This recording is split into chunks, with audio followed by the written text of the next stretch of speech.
Back to channel. आज की video में हम बात करेंगे पटना हाई कोर्ट ट्रांसलेटर के लिए 8 जनवरी को जो हमारा एग्जाम हुआ था उसके पेपर का हम डिस्कशन करने वाले हैं। वन बाय वन हम एक एक क्वेश्चन को देखेंगे और उसके एक्सप्लेनेशन के साथ में हम चीज़ों को समझेंगे कि हमने कितने अटैम्प्ट किए हैं। बट मेक श्योर कि हमें ऑफिशियल आंसर की वेट करना पड़ेगा, जो मुझे लगता है कि 1 महीने का टाइम चाहिए होगा कम से कम, क्योंकि डिस्क्रिप्टिव में काफ़ी टाइम लगेगा आपका कॉपी चेक होने में। तो सबसे पहले हम क्या करते हैं, सबसे पहले हमको पैसेज को रीड करना है, उसके बाद जो इसका मीनिंग निकलेगा उसके अकॉर्डिंग हम इसको आंसर करेंगे। शुरू करते हैं। The question whether the positions of a good memories all together desirable have often been discussed and men with a fallible memories have sometimes try to make out a case for their superiority. तो यहाँ पे कहने का मतलब ये कह रहा है कि क्या एक अच्छी याददाश्त रखना, मेमोरी रखना पूरी तरह से ऐच्छिक विषय है क्या? हर व्यक्ति चाहता है कि मेरे पास एक अच्छी स्मृति हो, एक अच्छी याददाश्त हो, और इस बात को लेके हमेशा डिस्कस किया जाता है। और बहुत से लोग ऐसे हैं ना जो ऐसी कल्पना करते हैं कि उनकी याददाश्त बहुत अच्छी है ताकि वो समाज में खुद को क्या कर सकें, वो सुपीरियर अपने आप को साबित कर सकें। आगे देखेंगे। अ मैन विद दे से who is a perfect remembering machine is seldom a man of the first intelligence, and they quote various cases of children or men who had marvelous memories and who yet had no great intellect। तो ये कहने का मतलब है कि ये भी देखने को मिलता है कि बहुत से लोग ऐसा जताते हैं ना कि वो याद करने वाली मशीन की तरह हैं, जो एक बार में अगर कुछ चीज़ उन्होंने देखी तो वो याद हो गया। पर इसका ये बिल्कुल भी मतलब नहीं है, ऐसा ज़रूरी नहीं कि वो अगर ऐसा कर पाते हैं तो बहुत इंटेलिजेंट हैं, बहुत इंटेलेक्चुअल हैं। वो हमने पढ़ा था हैड येट नो इंटेलेक्ट तक। I imagine how ever that on the whole the great writers and the great composers of music have been men with exceptional powers of memory। तो यहाँ पे ये कहने का मतलब है कि बड़े राइटर्स जो होते हैं ना, कंपोजर्स के पास में एक अच्छी मेमोरी होती है, और बहुत सारे पोइट्स भी होते हैं जिनके पास एक अच्छी याददाश्त होती है। और वो क्या करते हैं, वो कंपेयर टू बिजनेसमैन, अगर उनसे हम तुलना करें, एक कवि की अगर हम एक बिजनेसमैन से तुलना करें तो उसमें हमारे जो पोइट्स होते हैं ना उनकी याददाश्त बेटर होती है, ज़्यादा अच्छी होती है। The poets I have known have had better memories than the businessman I have known. तो यही कह रहा है यहाँ पे। आगे देखेंगे। Memory indeed is half the substance of their art. तो ये कहने का मतलब है कि मेमोरी अपने आप में क्या है, एक आधी कला की तरह है, एक हाफ आर्ट है। On the other hand statesman seem to have extraordinary bad memories. तो ये कह रहा है कि जो स्टेटमैन का यहाँ पे मतलब कहा गया है कि जो हमारे राजनेता हैं, राजनयिक हैं, उनकी बात हो रही है, तो उनको कहा गया है कि उनकी याददाश्त जो है वो थोड़ी बुरी होती है। They have bad memories. Let two statesmen attempt to recall the same event and each of them will tell you that the other's story is inaccurate। तो ये कह रहा है कि दो अगर बिजनेस स्टेटमैन हैं, दो राजनयिक हैं, उनको आपस में किसी एक भी इवेंट को याद करने की को कहा जाए और फिर आप उनसे सवाल करेंगे ना, तो उस इवेंट के बारे में दोनों की अलग अलग राय होगी और वो एक दूसरे की बातों को गलत ठहराएंगे। तो ये हमारा पैसेज का ओवरऑल ब्रीफ डिस्कशन था। अब इसके क्वेश्चन को हम पढ़ते हैं। Main with poor memories. तो जे ऐसे व्यक्ति जिनकी याददाश्त कमजोर होती है वो क्या होते हैं? तो ऑप्शन देखिए जरा, लिखा हुआ है agree that the memory and intelligence go together. क्या याददाश्त और उनकी इंटेलिजेंस साथ साथ चलती है क्या? ऐसा वो सहमत होते हैं? नहीं। Envy those with good memories. दूसरा देखेंगे, नहीं, एनवी की तो कहीं जिक्र ही नहीं है यहाँ पे। Argue that memory is not the same as intelligence. तो ये आर्ग्यू भी नहीं कर रहा है ना कि मेमोरी इंटेलिजेंस के जैसी सेम नहीं है यहाँ पे। आगे देखेंगे।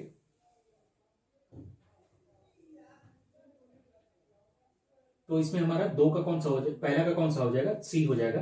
Argue that memory is not the same as intelligence, इसका करेक्ट आंसर हो जाएगा। दूसरा देखेंगे। The author thinks that. Author क्या सोचता है? लिखा हुआ है it is desirable to have a good memory. क्या अच्छी मेमोरी होना डिजायरेबल चीज है क्या? नहीं, ऐसा तो नहीं हो रहा है यहाँ पे। दूसरा देखिए, अ good memory is the characteristic of a great artist. क्या एक जो कवि, जो एक वो होते हैं कलाकार होते हैं, उनकी खासियत है क्या कि उनकी मेमोरी अच्छी होती है? हाँ, ये पैसेज में तो बिल्कुल कहा गया है, तो इसका करेक्ट आंसर जो है हमारा 2 का बी हो जाएगा। फिर भी सी और डी देख लेते हैं। Most statesmans have a good memory. ऐसा तो नहीं है, वो ऐसा कहा गया है इसमें कि उनकी याददाश्त अच्छी नहीं होती है। They do not have good memory. चौथा देखिए, memory is the enemy of the creative artist. क्या जो क्रिएटिव, जो बहुत अलग तरह की कला करने वाले कलाकार होते हैं, उनकी मेमोरी होना क्या उनके लिए एक दुश्मन के जैसा है क्या? नहीं, ऐसा बिल्कुल नहीं है। 3 देखेंगे जरा। It has been observe that. क्या ऐसा अवलोकन किया गया है कि स्टेटमेंट हैव गुड मेमोरीज। क्या जो राजनयिक होते हैं उनकी अच्छी मेमोरी होती है? नहीं, बिल्कुल नहीं। Poets have a better memory than composers. क्या पोएट की मेमोरी जो होती है वो कंपोजर्स की तुलना में बेहतर होती है क्या? नहीं, इसमें कहा गया था कि that on the whole the great artist and the great composers of music have been men with exceptional memory of power. Exceptional तो कहा गया है बट ग्रेट नहीं कहा गया है। उसके आगे कहा गया था the poets I have known have bad memories better than the businessman I have known. तो यहाँ पे कंपोजर्स वो तो बिल्कुल नहीं होगा, ऑप्शन बी नहीं हो रहा है यहाँ पे 3 का। सी देखेंगे composers and businessman have equally poor memories. Equal poor की कहाँ बात हो रही है, नहीं हो रही है। डी देखेंगे some businessman have poorest memory than the poets. हाँ बिल्कुल ऐसा कहा गया पैसेज में, तो 3 का हमारा डी जो है क्या हो जाएगा, करेक्ट आंसर हो जाएगा। चौथा देखिए स्टेट्समैन यानी कि जो राजनयिक होते हैं generally have the ability to clearly recall the past event. क्या उनके पास एक अच्छी सलाहियत होती है, क्या एबिलिटी होती है ताकि वो गुजरी बातों को, घटनाओं को याद कर सकें? ऐसा नहीं है। May sometimes forget trivial details, ये ऐसा तो कहीं पे डिटेल के बारे में, भूलने के बारे में तो डिस्कस ही नहीं हुआ है। तीसरा देखेंगे are likely to differ in their versions of a past event which they recall. हाँ बिल्कुल एज इट इज कहा गया है ये चीज। यहाँ पे क्या कहा गया है, let two statement attempt to recall the same event and each of them will tell you that the other's story is an inaccurate. तो यही इसका करेक्ट आंसर हो जाएगा, 4 का सी हो जाएगा। बट स्टिल ऑप्शन डी भी देखेंगे often refer to a third party in support of their claims. क्या ये तीसरी पार्टी को वहां पे रेफर करते हैं क्या उनके क्लेम को सपोर्ट करने के लिए? नहीं, ऐसा बिल्कुल नहीं कहा गया है। तो हमारा 4 का करेक्ट क्या हो जाएगा, सी हो जाएगा, are likely to differ in their versions of a past event which they recall.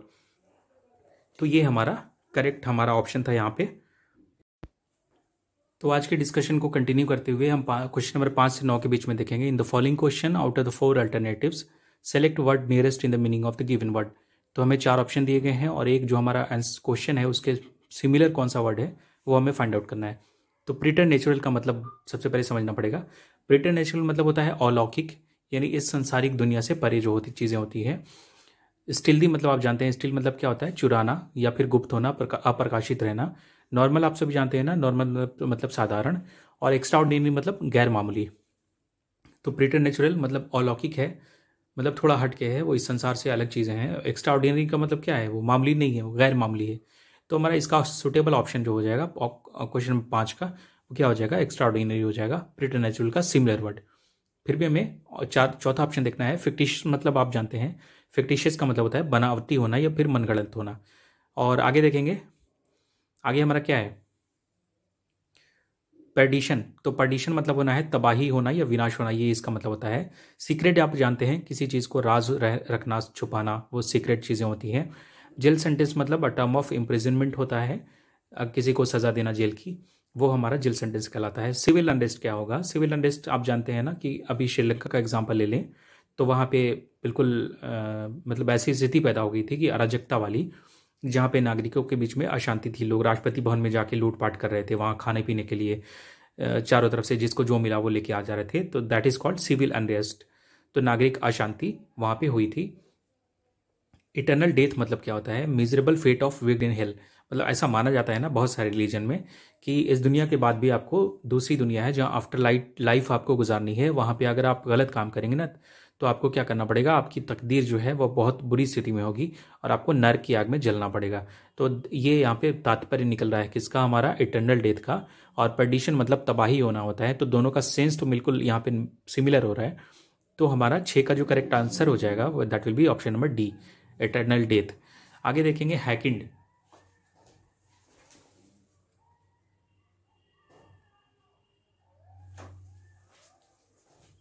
तो आप देख पा रहे हैं कि हैकिंड का मतलब क्या होना है, मामूली सा होता है। और फ्रेगमेंटेड मतलब खंडित होना, टुकड़ों में बंटना। ट्राइट मतलब घिसा पटा, मामूली, बोरिंग सा। तो हैकनेड का जो सुटेबल यहाँ पे सिमिलर वर्ड हो जाएगा ना वो ट्राइट हो जाएगा। अनफैशनेबल आप जानते हैं कि जो चीज़ें ट्रेंड में नहीं है। और कंपेलिंग मतलब यहाँ पे नेगेटिव सेंस में आएगा, प्रेरक होना या सम्मोहक करना, किसी को अपनी तरफ विवश कर लेना, मजबूर करना, तो वो कंपेलिंग हमारा हो जाएगा। तो हैकनेड का जो सुटेबल सिनोनिम हो जाएगा वो हमारा क्या होगा, ट्राइट होगा। प्रोटीन मतलब आप जानते हैं, प्रोटीन ये वो वाला नहीं जो जिम में सप्लीमेंट के लिए तौर पे यूज़ किया जाता है। यहाँ पे प्रोटीन का मतलब होता है परिवर्तनशील या फिर बहुरूपिया, ये जो चेंज होता रहता है ना। और एक एक करके ऑप्शन देखेंगे। न्यूट्रिशियस मतलब जानते हैं ना आप, पोषक होना, पौष्टिक रखना, तो वो न्यूट्रिशियस होता है। फैसिनेटिंग मतलब आकर्षक या मोहक, किसी को अपनी तरफ आकर्षण से मोहना। और चेंजेबल मतलब जो चीज़ें बदलती रहती हैं। तो प्रोटीन भी हमने देखा है परिवर्तनशील, जो बदलने वाली चीज़ें हैं, और चेंजेबल मतलब इसका सेंस ही आप जानते हैं, चेंजेबल मतलब बदलना। तो 8 का सी हो जाएगा करेक्ट आंसर।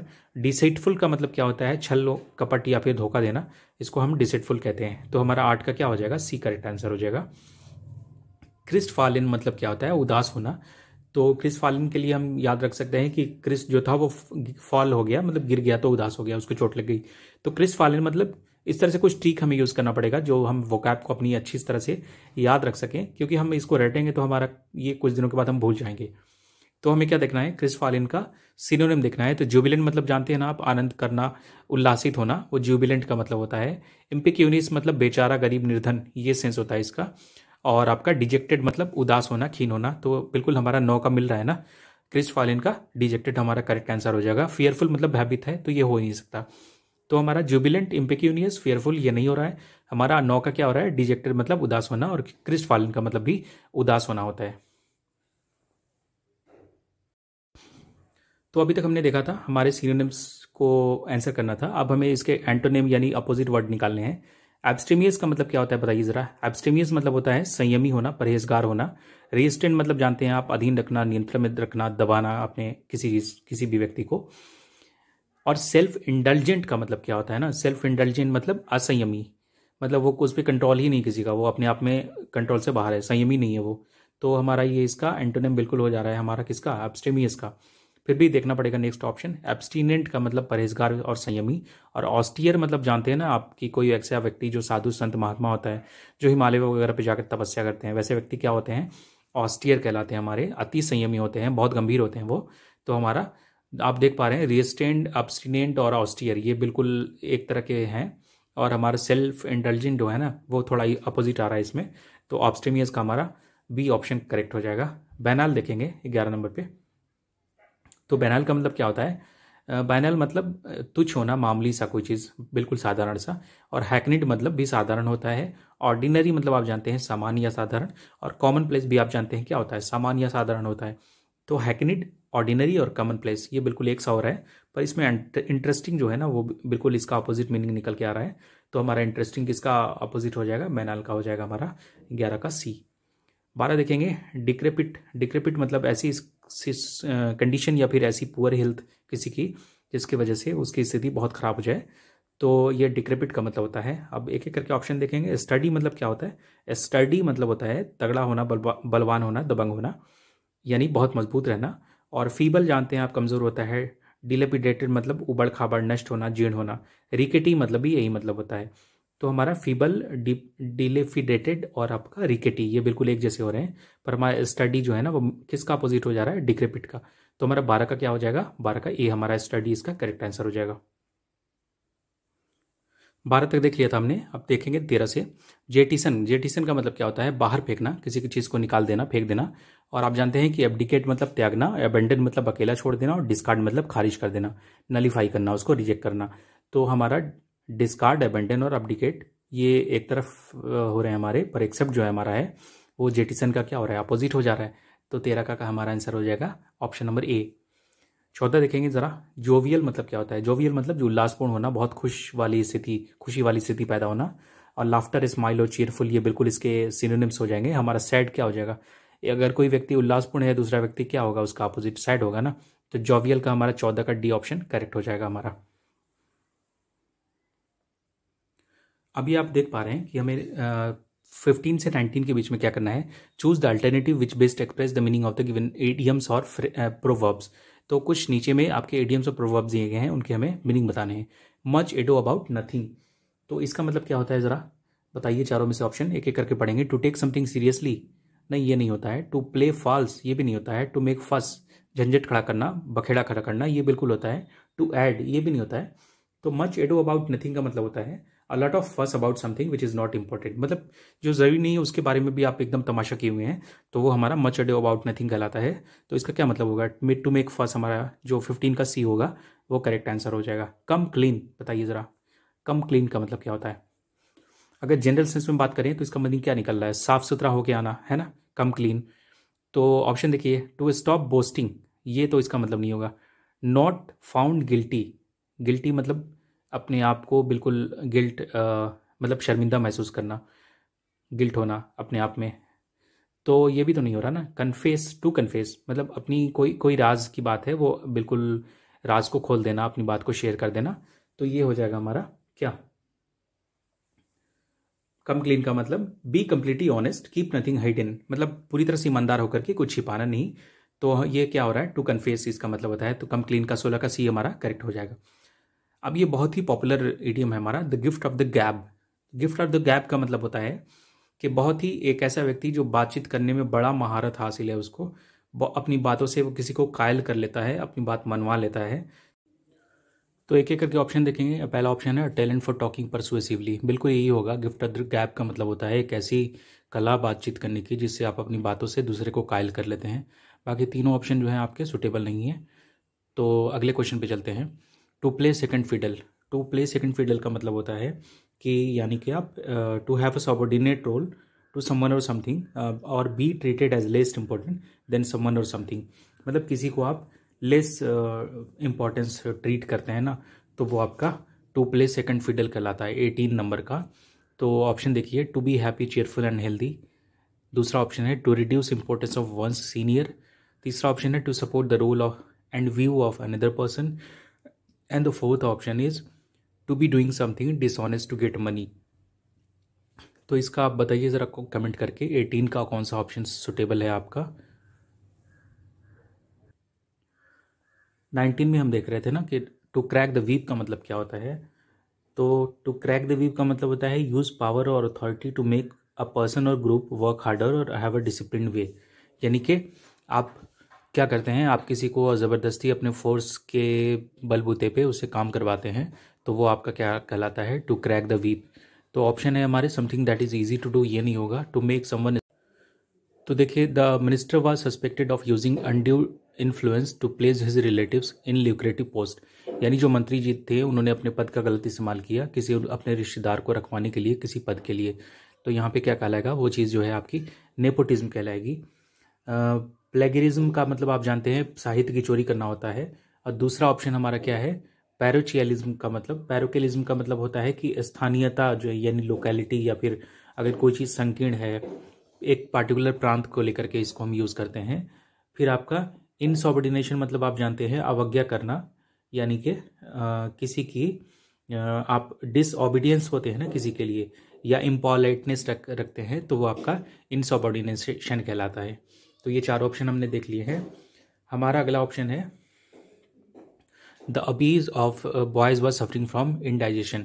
यानी कोई बच्चा था वो बदहजमी की शिकायत थी उसको, जो भी खाता पीता था वो उसको पचता नहीं था। तो इसके लिए कौन सा वर्ड सुटेबल होगा, देखिए यहाँ पे है पेल्विसिड। तो पेल्विसिड का मतलब होता है कि बिल्कुल जो चीज़ क्रिस्टल क्लियर मैनर में है, साफ सुथरी है, लिम्पिड है, ल्यूसिड है, आपकी ल्यूकेंट है या फिर आपका पस्पीसियस है, तो वो चीज़ें क्या कहलाएगी, वो कहलाएगी पेल्विसिड। तो पेल्विसिड नहीं होगा हमारा। दूसरा देखेंगे डाइसेप्टिक का मतलब क्या होता है। तो डिसेप्टिक का मतलब होता है आपका कोई भी चीज़ आपको बदहजमी होती है ना, उसको इसके लिए हम ये वर्ड यूज़ करते हैं। तो ये हमारा बिल्कुल सिमिलर हो जाएगा जो क्वेश्चन के अकॉर्डिंग डिमांड की गई है। प्रोफिलिक्स का मतलब क्या होता है। प्रोफिलिक्स मतलब आप जानते हैं ना कि उबाऊ मतलब कोई चीज़ अगर ऐसी है जो बहुत ही लंबी है या बहुत अति विस्तार से किसी चीज़ को बताना, बढ़ा चढ़ा के बताना, वो आपकी क्या कहलाएगी, प्रोलिक्स कहलाएगी। और रिवेनियस का मतलब होता है आपका कोई भी चीज़ अगर बहुत ही वायलेंट तरीके से हो रही है, हिंसक है, तो वो हमारा रिवेनियस कहलाता है। तो 21 का हमने क्या देखा, हमारा ऑप्शन होगा बी जो है डिसेप्टिक इसका करेक्ट आंसर। तो 22 देखेंगे, he is a man who worries too much about his health. तो एक ऐसा व्यक्ति जो अपने स्वास्थ्य के बारे में बहुत चिंता करता है, क्या कहलाता है भाई, देखिए। तो मेगालोमैनिक मतलब होता है कि एक ऐसी मन की स्थिति जिसमें व्यक्ति अपने आप को सर्वश्रेष्ठ साबित करने के लिए वो करता है, चाहता है। अ मेंटल डिसऑर्डर होता है एक तरह का, condition in which a person has an exaggerated belief in their own power और इम्पोर्टेंस। तो अगर कोई व्यक्ति समझता है कि उसकी अपनी इम्पोर्टेंस, उसमें जो काबिलियत सलाहियत है वो अपने आप में बेस्ट है, सुपेरियर है, दूसरी चीज़ों को वो नेग्लेक्ट करता है, मतलब लेस इंपॉर्टेंस समझता है, तो वो व्यक्ति क्या कहलाता है, वो मेगालोमैनियक कहलाता है। और दूसरा हमारा ऑप्शन है वैलेटूडिनेरियन। तो वैलेटूडिनेरियन का मतलब होता है कि एक ऐसा व्यक्ति जो अपने स्वास्थ्य के बारे में बहुत चिंता करता है, तो वैसा व्यक्ति कहलाता है हमारा वैलेटूडिनेरियन। तो लास्ट ऑप्शन देख रहे हैं, सी देखेंगे। पेसिमिस्ट का मतलब होता है निराशावादी, और मार्क्यूस आप जानते हैं मार्क्यूस का मतलब हो जाता है हमारा, इंग्लैंड में अमीरों की एक पदवी दी जाती थी, वो मार्क्यूस कहलाती थी हमारी। तो 22 का हमने देख लिया, करेक्ट ऑप्शन हमारा ऑप्शन नंबर बी हो जाएगा, वैलेटिव। तो 23-24 देखेंगे, हमें इसमें करना है in the following question some part of the sentence may have errors, find out which part of the sentence has an error and select the appropriate option. 23 देखिए, Kalidas is the Shakespeare of India, इसमें कौन से part में error है?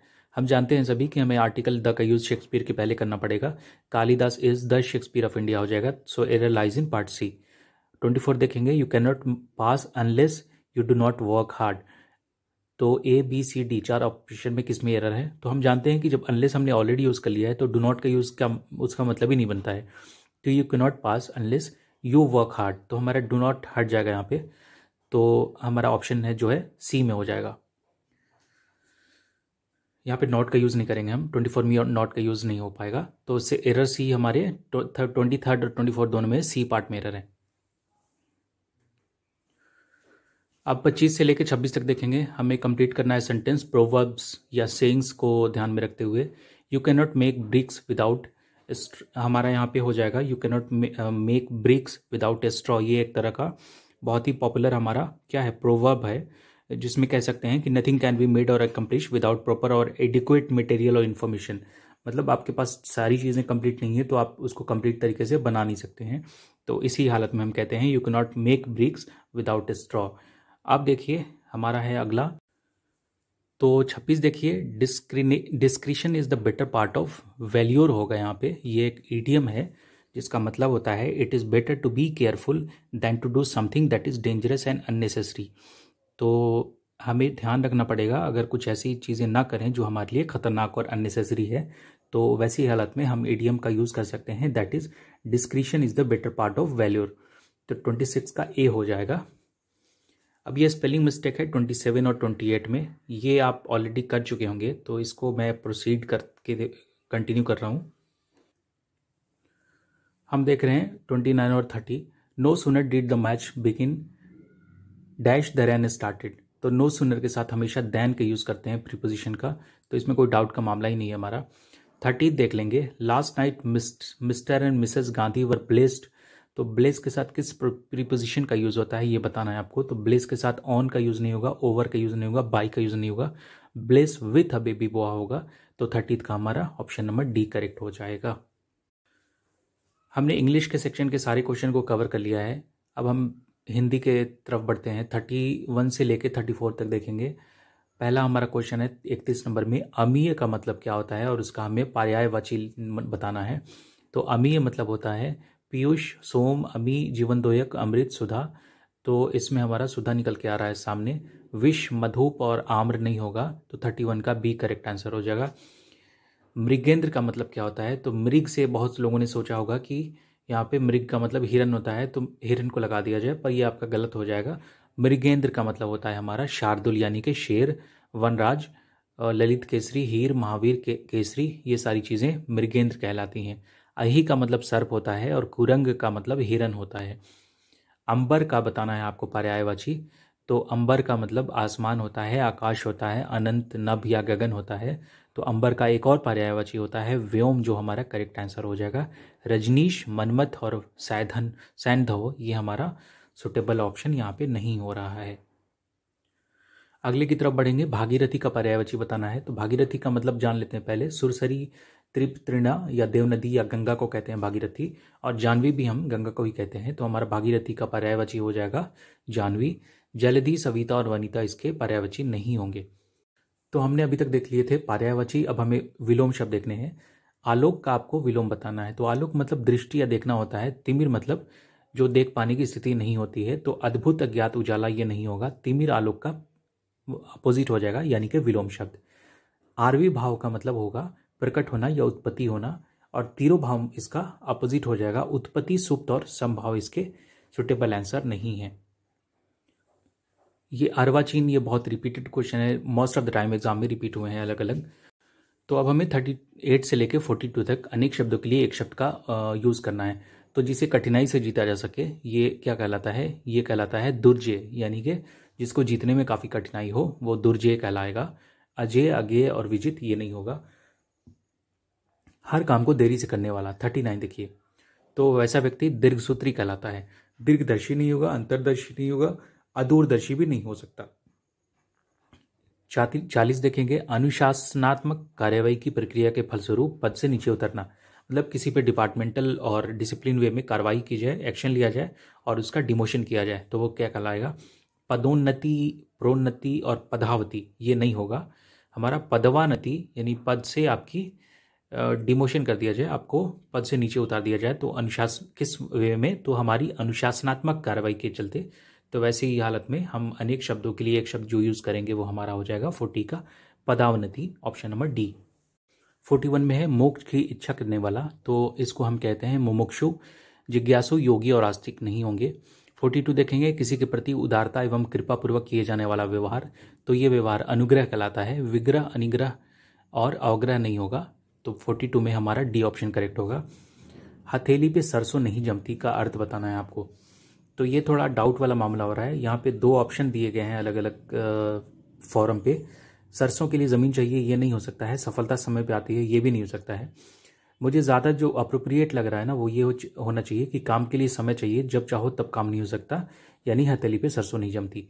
पर most of the time अलग अलग forum पे इसके 2 आंसर दिए हैं, किसी वेबसाइट पे या किसी ऑथेंटिक सोर्स पे कुछ और दिया हुआ है, मतलब हर काम में मनमानी नहीं चल सकती, और कहीं पे दिया हुआ है कि काम के लिए समय चाहिए, जब चाहो काम नहीं हो सकता।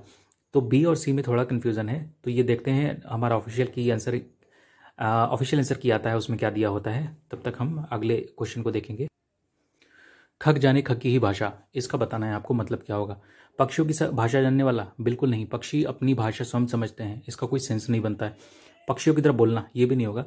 बी ऑप्शन सुटेबल हो रहा है, समान प्रवृत्ति वाले एक दूसरे को समझते हैं, तो ये कहलाएगा खग जाने खग की ही भाषा। 45 हाथ कंगन को आरसी क्या, तो इसके आगे बता देंगे आप लोग पढ़े लिखे वो फारसी क्या, लेकिन ये नहीं करना है। बिल्कुल पढ़ा लिखा ना होना ये नहीं होगा। विद्वान को धन की आवश्यकता नहीं ये भी नहीं होगा। सुंदर महिला को जेवर की आवश्यकता नहीं, ज़रूरत नहीं ये भी नहीं होगा। 45 में हो जाएगा क्या? प्रत्यक्ष को प्रमाण की जरूरत नहीं, यानी कि हाथ कंगन को आरसी क्या। अब कुछ क्वेश्चन हमारे मुहावरे और लोकोक्तियों से हैं, तो देखना है 46 में दिन को दिन और रात को रात ना समझना, इसका मतलब क्या होगा?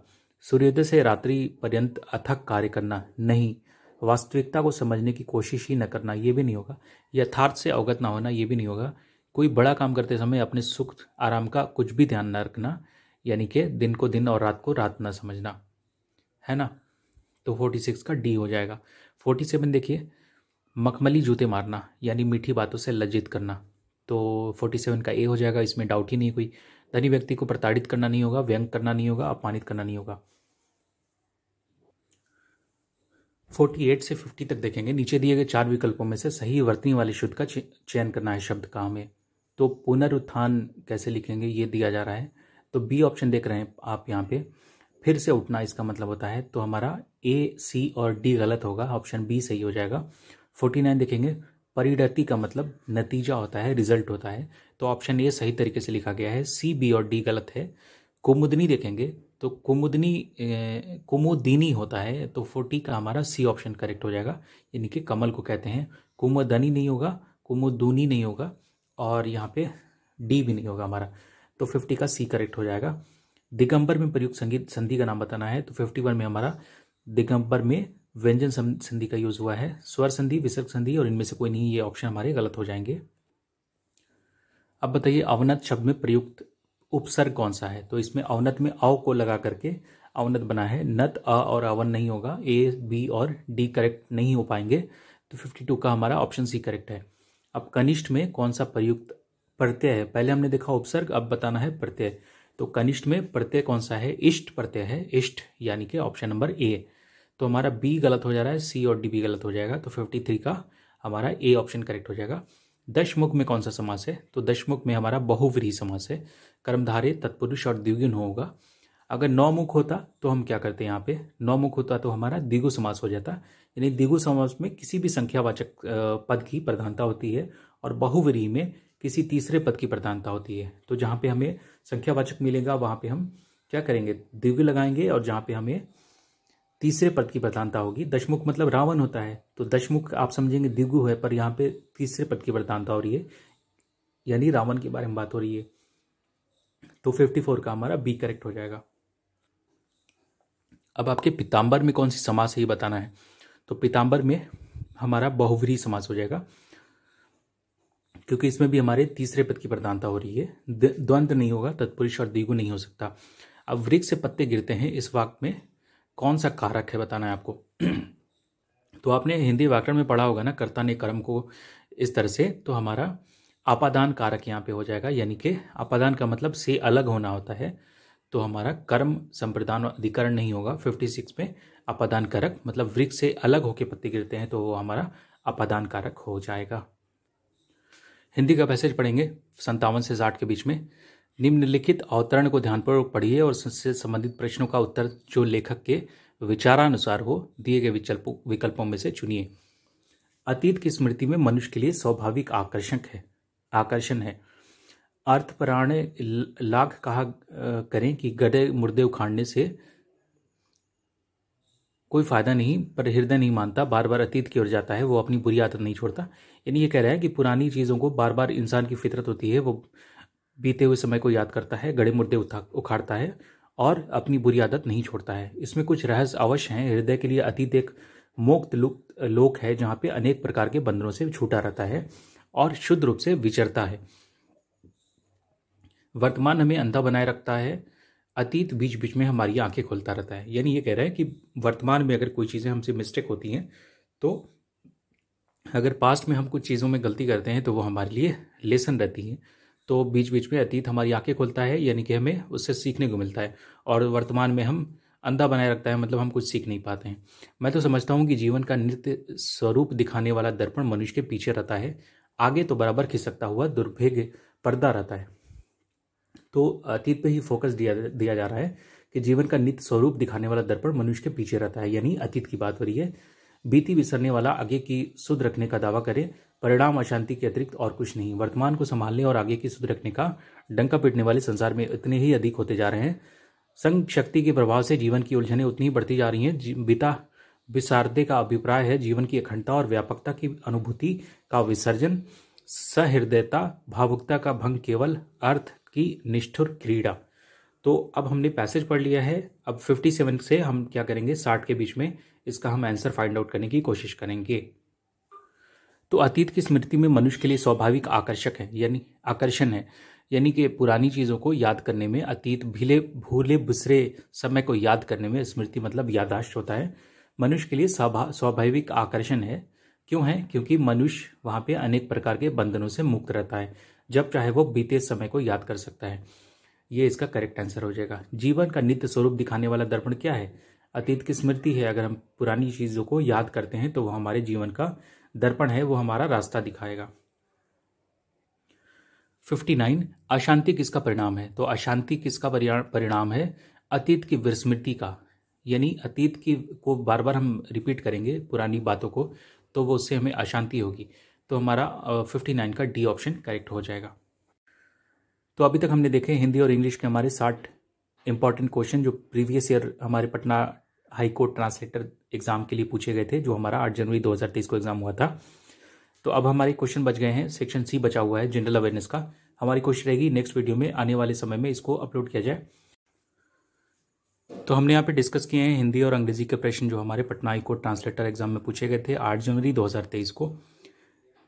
जो भी साथी इस चैनल पे पहली बार विजिट कर रहे हैं वो चैनल को सब्सक्राइब कर लेंगे और बेल आइकन को प्रेस करेंगे, ताकि हमारी तरफ से रेगुलर अपडेट इस एग्ज़ाम से रिलेटेड आपको मिलेगी। आने वाले टाइम में कंप्यूटर प्रोफिशिएंसी टेस्ट से रिलेटेड वीडियोस मिलेंगी आपको। इस एग्ज़ाम से रिलेटेड अगर कोई भी फीचर की नोटिफिकेशन आ रही है, जैसे आपकी कंप्यूटर प्रोफिशिएंसी टेस्ट से रिलेटेड इन्फॉर्मेशन है या अपकमिंग आपकी कोई भी नोटिफिकेशन है इस एग्ज़ाम से रिलेटेड फर्दर, तो उसकी अपडेट सबसे पहले मैं कोशिश करूँगा कि आप तक शेयर किया जा सके। तो उसके लिए आपको चैनल से जुड़ना ज़रूरी होगा। तो मिलते हैं दोबारा से नए वीडियो में, तब तक के लिए अपना ध्यान रखें। Bye bye, take care.